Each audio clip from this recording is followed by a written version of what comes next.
ಸ್ವಾಗತ. ನಾನು ಸುಧಾ. ಶನೇಶ್ವರ ಜಯಂತಿ ಹಾಗೂ ಅಮಾವಾಸ್ಯೆ ಹಿನ್ನೆಲೆಯಲ್ಲಿ ನೆಲಮಂಗಲದ ಸಮೀಪದ ಚಿಕ್ಕಮದುರೈ ಶ್ರೀ ಕ್ಷೇತ್ರ ಶನಿ ಮಹತ್ವ ದೇವಸ್ಥಾನದಲ್ಲಿ ಭಕ್ತರ ಮಹಾಸಾಗರವೇ ಹರಿದು ಬಂದಿದೆ. ಬೆಳಗ್ಗೆ 5 ಗಂಟೆಯಿಂದಲೇ ದೇವಸ್ಥಾನದಲ್ಲಿ ವಿಶೇಷ ಪೂಜೆ ಹಾಗೂ ಅಲಂಕಾರ ನೆರವೇರಿಸಲಾಯಿತು. ರಾಜ್ಯದ ವಿವಿಧ ಭಾಗಗಳಿಂದ ಸಾವಿರಾರು ಸಂಖ್ಯೆಯಲ್ಲಿ ಆಗಮಿಸಿದ ಭಕ್ತರು ಸರತಿ ಸಾಲಿನಲ್ಲಿ ನಿಂತು ಶನಿ ಮಹಾತ್ಮ ದೇವರ ದರ್ಶನ ಪಡೆದು ಪೂಜೆ ಸಲ್ಲಿಸಿದರು.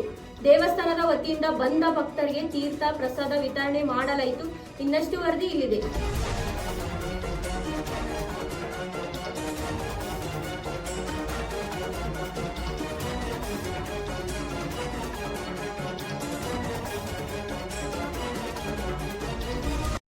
ಶನೀಶ್ವರ ಜಯಂತಿ ಹಾಗೂ ಅಮಾವಾಸ್ಯೆ ಹಿನ್ನೆಲೆಯಲ್ಲಿ ನೆಲಮಂಗಲ ಸಮೀಪದ ಚಿಕ್ಕಮದುರೈ ಶ್ರೀ ಕ್ಷೇತ್ರ ಶನಿ ಮಹಾತ್ಮ ದೇವಸ್ಥಾನದಲ್ಲಿ ಭಕ್ತರ ಸಂಖ್ಯೆ ಹೆಚ್ಚಳವಾಗಿತ್ತು. ಮುಂಜಾನೆಯೇ ದೇವಸ್ಥಾನದಲ್ಲಿ ವಿಶೇಷ ಪೂಜಾ ಹಾಗೂ ಧಾರ್ಮಿಕ ಕಾರ್ಯಕ್ರಮಗಳು ಆರಂಭಗೊಂಡವು. ಬೆಳಗ್ಗೆ 5 ಗಂಟೆಯಿಂದಲೇ ಶನೀಶ್ವರ ಸ್ವಾಮಿಗೆ ವಿಶೇಷ ಅಭಿಷೇಕ, ಅಲಂಕಾರ ಹಾಗೂ ಆರತಿ ನೆರವೇರಿಸಲಾಯಿತು. ದೇವಸ್ಥಾನದ ಆವರಣದಲ್ಲಿ ಭಕ್ತರ ಸಂಭ್ರಮ ಮನೆ ಮಾಡಿತ್ತು.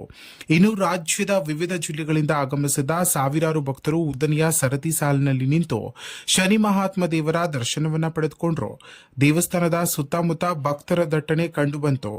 ದೇವರ ದರ್ಶನ ಪಡೆಯಲು ಕೆಲಕಾಲ ಭಕ್ತರ ಹರಸಾಹಸ ಪಡಬೇಕಾದ ಪರಿಸ್ಥಿತಿ ನಿರ್ಮಾಣವಾಗಿತ್ತು. ಆದರೂ ಭಕ್ತಿಭಾವದಿಂದ ಭಕ್ತರು ಸರತಿ ಸಾಲಿನಲ್ಲಿ ನಿಂತು ಪೂಜೆಯನ್ನ ಸಲ್ಲಿಸಿದ್ರು. ದೇವಸ್ಥಾನದ ವತಿಯಿಂದ ಆಗಮಿಸಿದ ಭಕ್ತರಿಗೆ ತೀರ್ಥ ಹಾಗೂ ಪ್ರಸಾದ ವಿತರಣೆ ಮಾಡಲಾಯಿತು. ಯಾವುದೇ ಅಹಿತಕರ ಘಟನೆ ನಡೆಯದಂತೆ ದೇವಸ್ಥಾನ ಆಡಳಿತ ಮಂಡಳಿ ಅಗತ್ಯ ವ್ಯವಸ್ಥೆ ಕೈಗೊಂಡಿತ್ತು.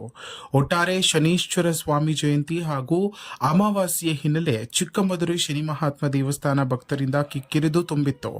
ಭಕ್ತಿ ಭಾವದ ವಾತಾವರಣ ನಿರ್ಮಾಣವಾಗಿತ್ತು.